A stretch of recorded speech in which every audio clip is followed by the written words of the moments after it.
Hey, okay, I'm gonna let that rock for a second. No, I'm not. What's happening? What's up? Welcome back to my Substack and YouTube channel, Transparent Conversations, Elevated Exchanges. I am Calvin, or CPJR, or CPJR 300 if you know me. So I've been missing for a minute. I haven't been missing, actually. I have been at work. I finished my first month, and that first month included me going into the office 5 days a week, and that commute was to Tyson's. If you know anything about the DMV, you know where Tyson's is, and we don't live, very few of us live near Tyson's, but it's a nice area, very affluent area. So anyway, so I couldn't really maintain the schedule I was keeping. I couldn't just do the 2 essays, 2 episodes, and everything that goes with that, and still go to work. It wasn't going to happen. And actually, that did affect me a little bit. I was kind of lost for a minute, trying to figure out what I could do and what I could still do to add to the algorithms. Just another liberal voice, someone who does not support the regime and now accepts the regime for who they are. An authoritarian takeover, a fascist takeover of our government. So I didn't want to stop. I just had to figure out what I could do, and I figured that out. I could do like a weekly show of just pointing out the ridiculousness of the Republican Party. I could point out how Republicans lie, and we need to stop voting for Republicans because as far as I'm concerned, the Republican Party is a criminal organization, anti-American organization who do not believe in supporting the everyday American person. You could believe that it's an ideological fight or it's a good versus evil fight or all that, but just look at what has happened since this term. We saw it in the first term, but this term has been crazy. We're at war, sort of, because no one has consented to this war except the president of the United States and his crew of cronies. They are the only ones that seem to be, let's go to war. And his ally, Israel. Israel's not our ally. Israel is his ally, and some people in Congress also, because of the support they get from AIPAC, and then the votes they give to Israel. That's true. It's a fact, and I think for most people, the debate is over. Right? The drawing is in the sand. What the next step is right there. They've already. Everything they do from this point on is illegal, right? They're in crash out mode, right? If you know what crash out mode is, that's it. Like, it comes to a point you can't avoid the fight because dude just don't. He's not gonna listen. It's just it's gonna be a fight, and that's where we are now because they have everything to lose, the same as we do on the outcome, but. We have everything to lose if we give in to allow them to dictate how we envision this country. This country, we live here, right? And this is how we've been living. And anything they do that is not lining up with the Constitution is illegal and it's un-American, and we need to just treat it as such. Like when he did the voting, the SAVE Act is dead, and now they're still going to try to push through what they believe will give them the victory when they don't have the poll numbers to even think they could get a victory. They have the whole executive order on voting was illegal. There was no way anybody that whoever complied. Wait. Whoever consented to comply to that act is a criminal, right? Is un-American. So if your governor complied to that executive order already and handed over your voter data, they don't care about you. They only care about the system and how they can exploit you, because they just did. They just gave your information over to the federal government to tell you if you're allowed to vote, right? No federal agency has a right to do that. They don't have a right to the records. It's basically the states and Congress have authority over the election, and they tried to do it the legal way, couldn't do it, so they did the legal way. So if your governor complied, you're part of the problem, and you live in a fascist state, and they don't give a fuck about you. Sorry to say, there's no way that anybody who thinks about their actual citizens in their state would comply with illegal executive order, and that was an illegal executive order. All right, so anything else I want to say about me myself? No, we're good. Yeah, we're good. Lots to come. Oh, my birthday is on April 19th, and I'll be 60. And I'll be 60 years on this earth. Mentally, I'm not 60. I've already decided. I tell everybody, somewhere along this line, I decided that's it. I ain't growing no more. And I think it was when I had to get a divorce from Heidi. That's when I was like, oh, I am not growing no more. I don't know what to do. That was it. That was the best. I don't know what else to do. So I went into regression, and this is where I'm at. All right, so we're gonna go ahead and start rolling with something. Okay. I don't know what that just did. So we're going to review a bunch of videos talking about the Republican lies this week. The biggest lies is about the war. While we're at war, everyone knows why we're at war, right? Realistically, we're at war because Israel wanted it, and they put the order in along with some other Gulf states, paid Mr. Trump to wage this war, and now we're at war. There's no other reason. That's why I don't want to debate anyone anymore about the whole thing about Iran being the number one, blah blah. That's ridiculous. It's just like the framing of it. Every time we see a bunch of people being killed and bombed, it's always it's brown people in a brown country somewhere being bombed, and then it's like justified. No matter what it's about, it's just justified. It's justified. And here we are again. It is justified. Israel decided that they were going to go after Hezbollah. They have people displaced. They're grabbing land. They did it in Gaza, the West Bank, and now they're doing it there. That's what the real move was. That's the real move. The move was the land grab into Lebanon that Israel is getting off. That's what the real deal was. And they knew that Iran would retaliate, so they got Trump involved. He's in the middle of it, and now we're all in danger again.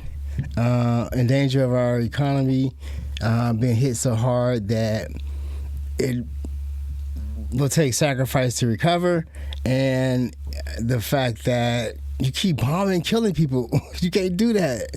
They're going to want to kill your people too. So that's where we are.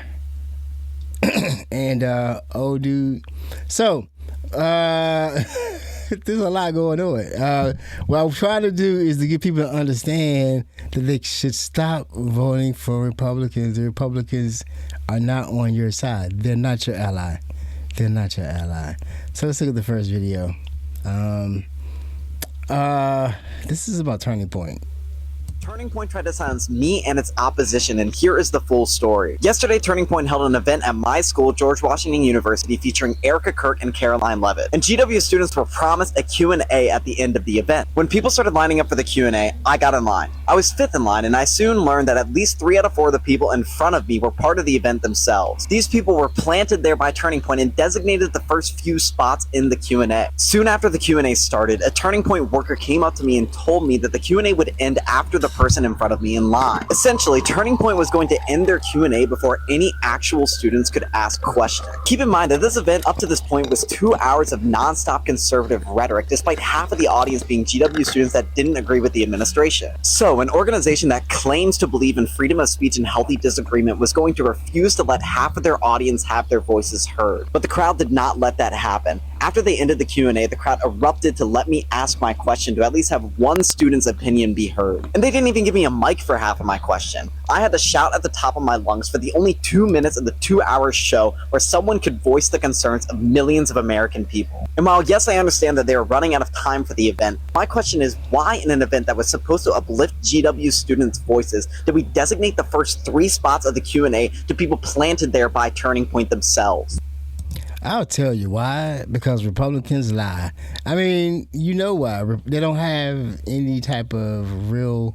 their whole thing, the Turning Point is supposed to be a church. Holy Praying is supposed to be a church. It's supposed to be a church. I guess Erica Kirk is supposed to be in charge of it. I don't see them. Remember, I'm not a Christian, right? A spiritual. I'm an agnostic. I'm a spiritual agnostic. So the whole deity thing, I think we're all God, and we're praying to each other. We can work it out if we wanted to. But yeah, there's nothing really to say about Turning Point. I'm surprised at the fact that they're on colleges, and that's who Charlie Kirk debated. He debated people. He debated college students, and that was his claim to fame. So really, it was just a grooming organization. It still is a grooming organization. It's sketchy.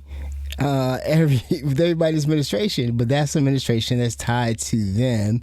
And then Carolyn Levitt was there, so it was tied to the regime, and the regime lies. So of course, if they are gonna not really want a question and answer session, because they know the questions are gonna be about. So yeah, follow the young man. Links in the bio, or links in the show notes. All right, so the lamp is green. You know what that means. Let's go. Stephen Miller orchestrated a plot to deter asylum seekers by literally snatching babies from parents' arms, sending the children to ORR custody and their parents to ICE prisons, and deporting them. I spent those awful days comforting crying children, and my nights trying to locate and contact their parents. Then, as now, the chaos and cruelty are the point. Then, as now, children in ORR custody are suffering. Since the beginning of this administration, ORR has discarded its child welfare mandate and turned itself instead into a tool of mass deportation. Children are being detained for months on end, often with no explanation, as their families comply with everything the government has asked of them to receive them. Our youngest client, only 3 years old, has been in custody for 250 days. 250 days, that's crazy. Another client, a 5-year-old with an intellectual disability, has been detained for nearly 200 days, even though his U.S. citizen family member has done everything the government has asked to receive him. Many kids suffer from depression, anxiety, and PTSD due to the trauma of detention and family separation. They are missing out on the little things, goodnight kisses and bedtime stories, and the big things. 2 of our clients have been forced to grieve the death of a parent while alone in ORR custody. Increasingly, children are being forced to file habeas petitions in federal court just to be released from government custody as the law requires. In fact, in January, of the only 20 children ORR released to a parent, 10 of them were petitioners in IMDA filed habeas cases. That should not be. The government is also using children as bait to detain and deport their families. When family members come forward to complete the reunification process, ORR has begun coordinating with DHS to detain them instead. Upon hearing of her mother's detention, one of our clients broke down and had to be hospitalized on a psych hold. The guilt she heaped on herself, the fear she felt for her mother were overwhelming. We've seen the images of Liam in his bunny hat being used to lure his father into ICE's clutches. That same scenario is playing out over and over for children in ORR custody. Children aren't bait or political pawns. They're not invaders, as Stephen Miller would have you believe. They're children, and they deserve to be treated like children and afforded protection and safety, not detention and deportation. So this, the Republicans lied about this being about the worst. I mean, it's like we say, you hear it over and over again about how they lied about, who they're going to deport. But you knew from the previous two administrations that they were going to just try to deport everyone and remove whatever reason you're in this country and you're not a citizen, you were on the chopping block, meaning that any interaction with the law could have your status revoked, and then you could end up being detained. And I'd say deported is actually not the worst of what's happening right now. What's happening right now is detention. People are dying in detention. People are sick in detention. You already just heard they have kids in detention. People are having children in detention, becoming pregnant in detention. They're getting raped in detention. And no one's looking into it right now because, well, the regime's busy fighting an illegal war, and he just fired another woman, Pam Bondi, the head of the Attorney General, the person who leads the Department of Justice, and hired his personal lawyer onto it. But also now, I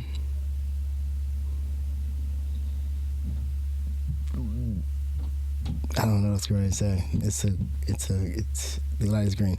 Yeah, but also that it's like this is all stupid because this is what we've seen before. Nothing's changing, and I think that's the craziest part of this the most is everything that happened last year. Nothing's changed, right? And now we only added a war, and now we have the big play, the play on the executive order to control the elections. That's it. That is the most illegal thing I've ever seen in this country in my life. This is the point after September Jan 6 that they tried to take over the country. This is the play. So I don't know what we talk about. What we're negotiating. We're like Iran. You notice that right now talking shit because you've done all you can do.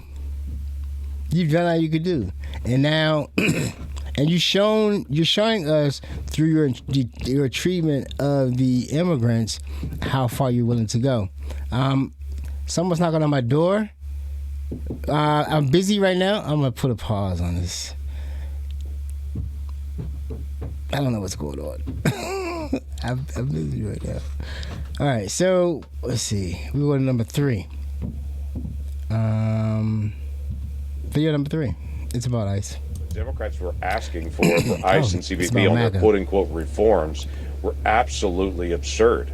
They asked for things, for instance, like ICE could not be at polling places. The right just said the quiet part out loud here. That Republican senator admitted they withheld TSA's pay because they want to keep people from voting. So we had a tiny glimmer of hope that this TSA saga would be over when the Senate finally passed a partial DHS funding bill. This would have provided funding for all agencies except for ICE and parts of Border Patrol, tabling those until accountability reforms could be discussed. That all came to a grinding halt when the House, with Trump's urging, rejected the bill and instead proposed their own. So now DHS remains partially funded. We have competing bills that no one wants to sign, and Congress gets to go on a nice 2-week vacation. They basically put a band-aid on the issue and didn't actually solve anything. But hearing that Republicans say Democrats are being difficult because they don't want ICE at the polls gives this whole shutdown a new perspective. It's a sign the GOP is trying to use this shutdown as leverage for the 2026 elections. To be very clear, it is widely accepted that ICE, or any federal law enforcement for that matter, is not allowed to be stationed at a polling place in a way that interferes with voting or intimidates voters. That shouldn't even have to be put in a bill. And while the right insists that you have nothing to worry about if you're a citizen, you can't ignore the fact that ICE has detained U.S. citizens and murdered multiple people in broad daylight. That's kind of the whole reason Democrats are fighting for accountability measures in this DHS funding bill in the first place. To keep federal workers without pay for weeks, wreak havoc at airports, and refuse accountability for ICE, all so that ICE can get more money and be at the polls,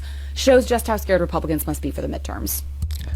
So the part that's really scary about me, because they did say ICE would not be at polling stations, but ICE ended up at the airports. And why would they have a problem with you writing in the bill to fund ICE? ICE will not be at the polling places. That's absurd. Why would the ICE? I think that's the one key thing. They caught it. I mean, ICE has to be abolished. There needs to be something else in its place, because that's the area that you can enforce on everybody. Like, everybody has to keep proving their citizenship is tyranny, right? It's tyranny, because why do I have to keep proving my tyranny? I'm 60 years old, bro. I gotta prove my citizenship. I mean, what else can I do? You can talk to me. You can probably tell I'm from here. Never had to. Why do I have to all of a sudden? Since this dude got elected and start questioning elections, now we have to prove our citizenship? No. No. See what I'm saying? That's what I'm saying. You no longer want to be an American. They want to be something else, but not an American. All right, we got to go on now. Oh, we no. have some big news right now. Because he said that kind of numbers. And I actually said to them, I said to Russell, don't send any money for daycare, because the United States can't take care of daycare. That has to be up to a state. We can't take care of daycare. We're a big country. We have 50 states. We have all these other people. We're fighting wars. We can't take care of daycare. You got to let a state take care of daycare, and they should pay for it too. They should pay. They have to raise their taxes. But they should pay for it. And we could lower our taxes a little bit to them to make up. But it's not possible for us to take care of daycare. Medicaid, Medicare, all these individual things. They can do it on a state basis. You can't do it on a federal. We have to take care of one thing: military protection. We have to guard the country. But all these little things, all these little scams that have taken place, you have to let states take care of them, Russell, and you have to do it. Russell. I don't know who's Russell. I know Russell wrote OMB. But so that's your man right there. He's saying that he's changing the government's contract, the federal contract with the people. He's saying that all the money we've been sending to the feds, that money now is theirs, and they get to use it how they want. Now, all the other stuff that y'all voted for, the obligations, because he could just say what he wanted to say, but the obligation is still on the table. The laws are still the law. But he's saying that he can't take care of that. He needs y'all money because they first asked for $200 billion. Now it's the $1.5 trillion. The same problem when they had with the second Iraq war. They fought that war and didn't pay for it, and then we had the economy crash. They're getting ready to do the exact same thing with this war, but this war is even worse because they don't have no buy-in on that. They put that war on the credit card, and we're still paying for it. And now the credit card maxed out. So what they're saying now is we got to cut everything. Y'all can't have nothing. That's what they saying. And here we go. Here's the bill.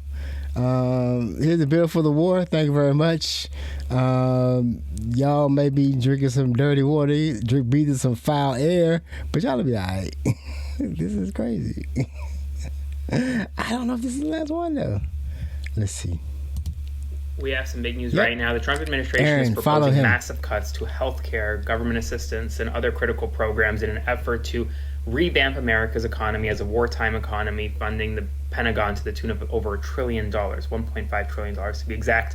Let's run through some of the proposed cuts. They want to cut more than 20% of NASA's funding. They want to cut more than $500 million in grants for farmers and agricultural research, more than $61 million in support for food markets, more than $200 million in support for school meals and food education for children abroad, more than $600 million for community building grants, more than $8 billion for public schools, more than $5 billion for medical research at the NIH, more than $1 billion for funding for weather forecasting, fisheries, and coastal protections at NOAA, more than $1 billion for vocational training, more than $100 million for healthcare quality and safety research, more than $480 million for housing and services for Native American communities, more than $390 million for programs to reduce homelessness, more than $1 billion for affordable housing construction grants, more than $1 billion for job training for at-risk youth, more than $20 million for civil rights mediation and legal access program, more than $4 billion for electric vehicle charging infrastructure, more than $640 million for international economic and treasury programs, more than $2 billion for United Nations funding and other international partnerships, more than $2 billion for clean drinking water and wastewater infrastructure funds, more than $1 billion for the International Space Station operations, more than $158 million in loans for small businesses, another $170 million in small business administration operations, more than $143 million for STEM education programs, more than $309 million for small business development and entrepreneurship programs, and more. Spread the word. Follow for more. Follow my man Aaron. Like I say, show notes in the. I'm sorry. No, sorry. Wait a minute. Descriptions, video credits, links to everyone are in the show notes. That's Aaron. He does the breaking reports. He's very good, very independent. Just had a baby, and I follow him. I need to pay him. Substack, YouTube, Instagram. If you want on-time breaking updates, that's the man. So as you can see, he's taking all the money. He's just taking our money. We work for him now. He just said, we ain't doing none of that stuff y'all want. We don't care about your kids, your drinking water, your food. We don't care about your education. We don't care about your charging stations, your infrastructure, none of that. Because I'm having a war. And I'm getting paid for this war, and I need y'all to pay for the military for this war. Thank you. Thank you for your attention to this matter, the dump.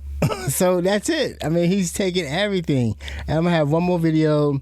This some CPAC. So we have Turning Point, then we have CPAC. They're trying to convince us that they're a religious organization, and the Republicans are religious. Can tell you as a real woman that the left would do anything to destroy women's rights in this country. They want boys and men in our locker rooms. Are we going to stand for that? Wait a minute, let me get this straight, Kat. So no men in locker rooms, that's the big boogeyman for you, but you'll let any man inside of your coochie.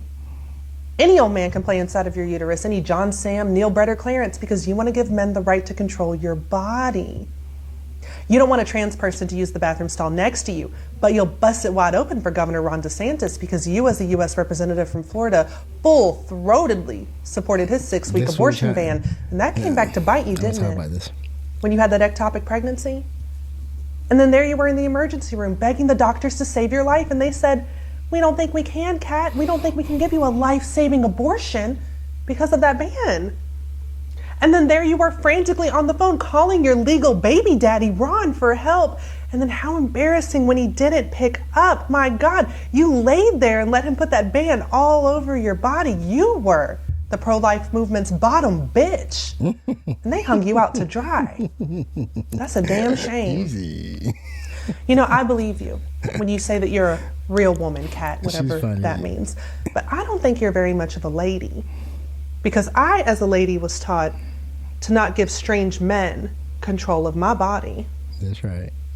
That's right. Don't give strange men control of your body. And you can see, like, through what's happening with the Republican Party that, they are weird people. They are weird people with some weird things going. I think what happened was they're building a world where money is the way you get by. Like, they used to say a lot that this was home of the brave or something. Home of the free, land of the brave. That stuff, you don't hear that anymore because they don't want brave, free people. They want sleep, dumb people. So that's what you hear. Like, everything's to be afraid. Like, I need to be afraid of trans people because they want to play in women's sport. I don't know. Trans is both, right? Trans men, trans women. That's what they're trying to do. If anybody trying to scare you of anything, they're trying to control you. So remember that. That's all I'm gonna say to you. All right, I want to say this at the beginning of this video. I didn't say that was the. Oh damn! Who was that? It was a Backyard Band. That was a Backyard Band. Thug Passion. That's like a big known hit in the go-go land. I've never seen them. They came after me. Like, I left here in, I don't know, 88, I think, and went to college. Came back and didn't go. I didn't know the go-go was still happening. It was still, I was on a work tip at that point, so I really wasn't. If I was going out, I was going to a club, and then they started dragging me out to strip clubs. I don't like strip clubs because I'm like, it's a waste of time. Let's go to the real club. We could talk to real women. That's what I used to say all the time. I would just have more fun at a real club. That's it. I would last at a strip club maybe like 20 minutes because I'm not giving you my dollars for what? Now, let's go to the real club and look at the real stuff. Let's play some go-go. All right, so today we're going to play some, I don't know, before we go. So just to let you know, you can look at this stuff as much as you want to, and please, I hope that you've added some, like I said, independent media sources to your diet so that you actually can know what's going on, because we all don't know what's going on each day, and it's scary. It's real. That executive order is illegal, unconstitutional as you've ever seen anything. So right now, all you could do is really just keep your eye on your voter registration. If you're in a blue state, trust your governor, follow your leader's advice, know that they're gonna fight. If you're in a red state, you're on your own, homie. I don't know what to tell you. They already complying. You may not be able to vote. I'll be absolutely 100% honest with you. So really, if you think about it, this whole election is already illegal.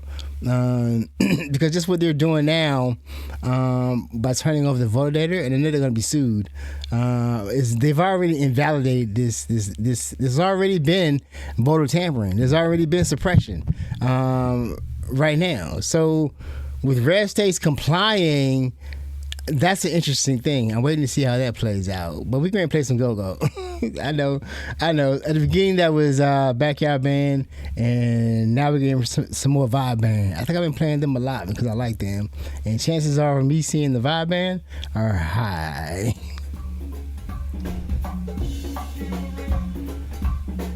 They have a very nice pocket.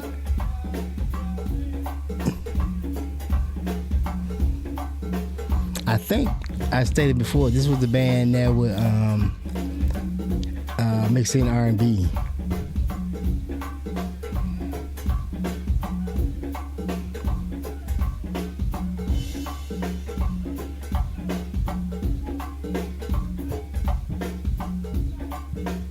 I'm gonna play just a little bit more, and I'll see y'all next time, hopefully next week, and we will go over some more Republican lies, because Republicans lie.